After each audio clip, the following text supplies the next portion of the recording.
some rather nice cars, and in fact in the showroom there's also a McLaren P1 and a Ferrari Enzo. So we'll go and have a look in there in a moment, but firstly I need to head round to the back because there is a very specific car that I have come today to take a look at. Surrounded here then by some Bentleys, many Range Rovers. Over on this side we've got the twisted Defenders. But this is the car of the day, the Mercedes-AMG GT. Now, as you have already seen from the title of this very video, there is a particular question on my mind which you might find rather surprising.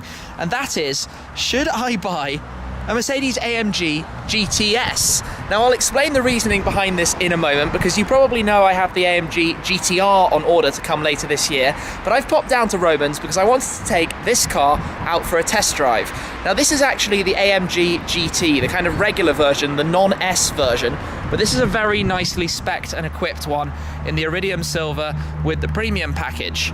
So I'm going to take it out, we'll talk a little bit about the car now, then I'll explain why I'm asking this question in the first place. So this car, up front, the 4-litre twin-turbo V8 unit from AMG, 462 horsepower, 600 Newton-meters of torque. That means 0 to 62 is 4 seconds, top speed is 187 miles an hour. So those figures are a little bit behind the 510 horsepower and 650 Newton-meters of the S version, but they're not exactly shabby, are they? Rear-wheel drive GT car with a decent boot. Pretty nice looking, isn't it? I've always had a soft spot for the AMG GT since it came out. Well, I always had a soft spot for the SLS as well, so I think it was a given. But up to this point, I've not actually owned a Mercedes. Now, I'm going to take it for a drive in a mo, but I want to firstly explain a little bit more about today's question and why I'm asking you guys, I guess, for some input and thoughts. So my AMG GT R is going to arrive, I guess, in 6 months' time, maybe somewhere in the summer. I guess July, maybe August. Depends when deliveries and allocations are done. They haven't done any for the UK yet, so nobody knows when their car is going to come. And before that, I've got quite a few road trips on the agenda. I've got a big tour around the Geneva Motor Show. Then I've got a big Where's Schmee tour around Top Marks Monaco. Then I'm doing the Street Gasm Rally. I've got a couple of other trips through the sort of May-June part of the summer. So I'm going to do a lot of miles. And basically for my road trips, I've got the FF and the LT. The GT8 I don't want to use for motorway journeys because it's a little bit too special. The FF I don't really want to bore you with because I've done so many trips with it up to this date and used it and done many, many miles. The LT, I can't do everything in the LT or I'm going to end up with a car with no value in it whatsoever because of how many miles I've done. So it got me thinking, what car am I going to use for some of these kind of lengthy trips around Europe? It's really good for motorways, long distance, and can take some luggage if I'm not using the FF. And is quite sporty when I get to exciting places on the other end. And obviously the Focus RS is great, the Mini's not going anywhere near that stuff, but the Focus RS isn't really a supercar, is it? So I don't want to use the FF for everything, and I've always had, like I said, a soft spot for the AMG GT. In fact, I nearly bought one once before, but you don't know about this because, well, it didn't happen in the end. Then Paul Supercars of London got one, and I've always loved his car, but of course he recently sold it, and I don't want you guys on YouTube to not be seeing some content with an AMG GT. So I've come down, I'm going to take this out for the drive. I'll show you the inside now, before we head out in it. And basically why I'm interested, I guess, in the AMG GT or the GTS. Comfortable, nice seats, luxurious, just quite baller. Here's the information about this specific car from Romans. Nearly new in effect, 740 miles on the clock, £92,000 with a couple of options, but they come incredibly well equipped from the factory. There's not that much you need to add to it, and I've completely failed to close that door there, which is awkward. But I want to also just open up the boot, because this is one of the reasons why this car is of interest to me. You've got nearly 300 litres of luggage room, 350 if you use the whole thing, and basically that means road tripping is a non-issue. Very easy to do. So it's a strange one, because I appreciate it's a little bit funny, but wouldn't it be quite fun to drive a GT or a GTS in the build-up period to the arrival of the GTR? Let me just close this door, head round and start the car up. I don't know whether the GT or the S would be the right one. So, here we are. This is quite familiar. I've not driven the GT or the GTS before, but the start button is right here. The V8 comes to life. It's a very, very good sound in this car. Oh, we're already up to temperature, how brilliant. So you can, exhaust button here as well. Anyway, let's take it out, short little drive, and see what I think. Out on the roads then, and the first thing you notice by far is how long the bonnet is. It just stretches out and away from you. And also, I think, quite surprisingly to me, the ride is a little bit firmer than I expected. Obviously, you've got variable settings, and this car has the AMG ride control, so you have 3 different selectable modes for how firm you want it to be. I'm actually in the most comfort end of everything at the moment. We're driving in comfort mode because you have the selector in the center console, put it up into sport.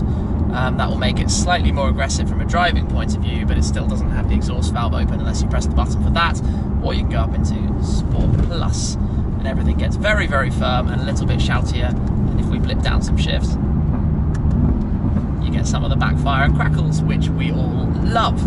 And this car, I mean, it has the sort of 2 characters, because it is a GT car, it's a long-distance cruiser, but it's also a car where you can do this and then accelerate a little bit and have some fun on a nice countryside road, or let's say a nice road in the Alps, and you have the good old noise of the V8 behind you. I think the thing that is surprising me is the firmness of it. I think when I drove the GTR, people were saying it was a little bit more compliant, and I can believe it now.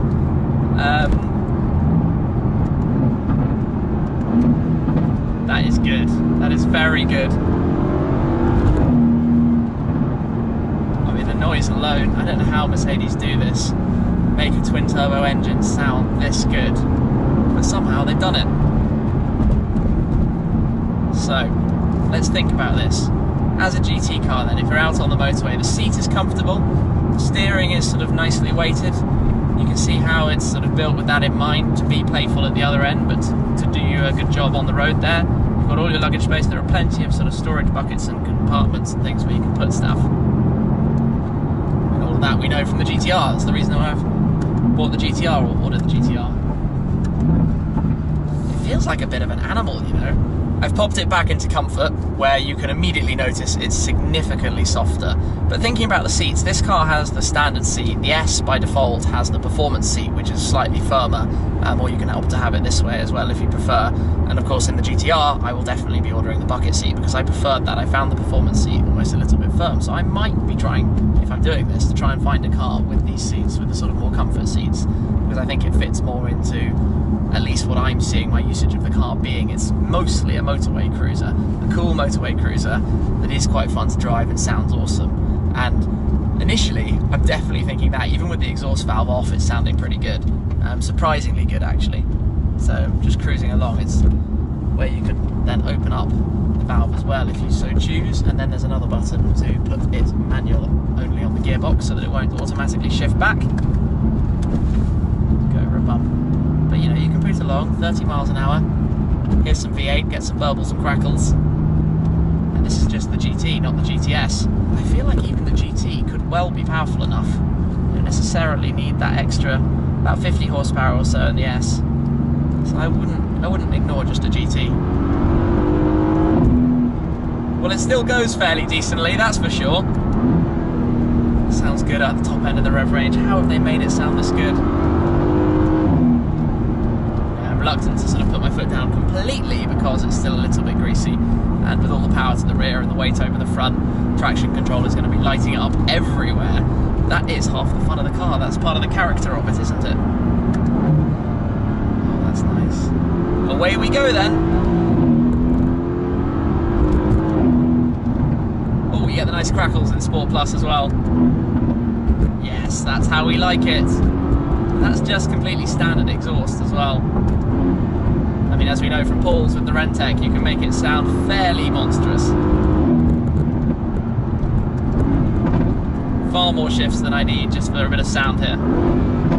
And this is with the suspension currently in the hard mode. You can soften that up, so even keeping it in Sport Plus with the crackles, with the exhaust noise, you can still put the ride control into comfort.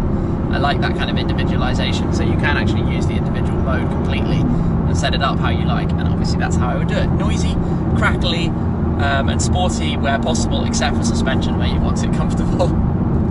I think the weirdest thing when filming this video is that right now my mind is completely in 2 places, because obviously I'm half thinking about the car and trying to take it in on a short test drive, and whether I would like to buy one or this car, and half thinking about the video that I'm shooting for you guys, whereas normally I'm just out making my sort of typical video about the car, not necessarily for myself, whereas in here is the whole sort of like extra thinking I'm trying to do. So I apologise if I come across a little bit differently as a result of that. But we're going to head back and then I'll try and wrap up.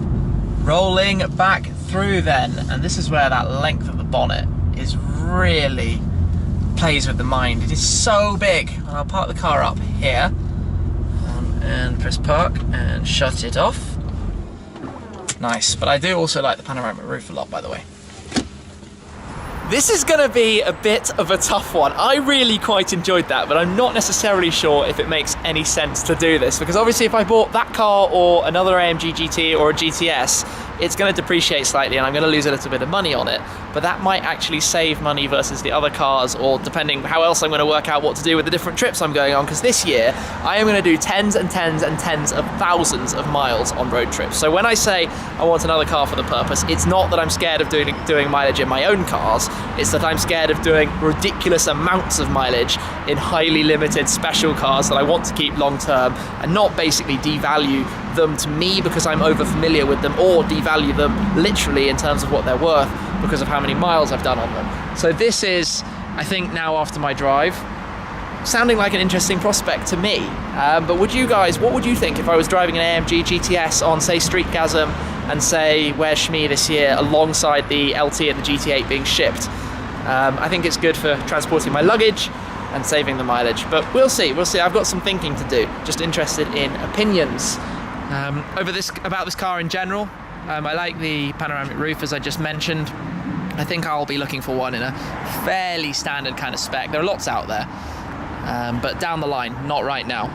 I should just reiterate that because I've got, what do I have? February, I'm completely chocker, traveling everywhere, left, right and centre. Wait for this, there's a lot of cool stuff. And then beginning of March, I'm doing the FF tour that you will see in due course when I let you know some more. For now though, I'm going to wander into the showroom and show you some of the highlights. In here we have a couple of SLSs, including over here the SLS GT. Becoming quite collector's pieces those now. And we've got a yellow F12 Berlinetta, which does look really good in yellow, followed by an Aventador. Then we've got a DB11 in Diavolo red, which is such a nice colour. And I'm going to come around and show you the interior of this because it's very bold but striking. I think that works really, really well. And it has red seat belts as well, which you can see in the back there. Instant win in my book. It's a super, super nice colour. We've got an Aurora Blue 650S Spider before we come through to where the hypercars are, and the Enzo, the car that wears Enzo Ferrari's name himself, and a car I was actually fortunate enough to drive quite recently thanks to Greg B. Had to go behind the wheel of a Ferrari Enzo, and what a special experience that was too. And then over here, the Volcano Yellow P1 Satin Race Mode, one of my dream hypercars. Stunning machine. Before a little lineup of LTs, we've got an LT Coupe at this end, before two Spiders. As we come up here, this is quite a high spec for a Spider. It's got the matte carbon roof, I notice. I didn't quite like that, certainly not on a bright colour, but against the sort of chicane grey it works pretty well. That's it for now, so it's a big thanks from me to Romans International for letting me come down and drive the car today. I've put their social links down below, do check them out, they always have some pretty interesting stock coming in and out. But the question is, should this key end up in my pocket? And I don't quite know. Let's find out in due course, but thank you very much for watching guys, really appreciate it as always. I'll catch up with you again soon. Cheers!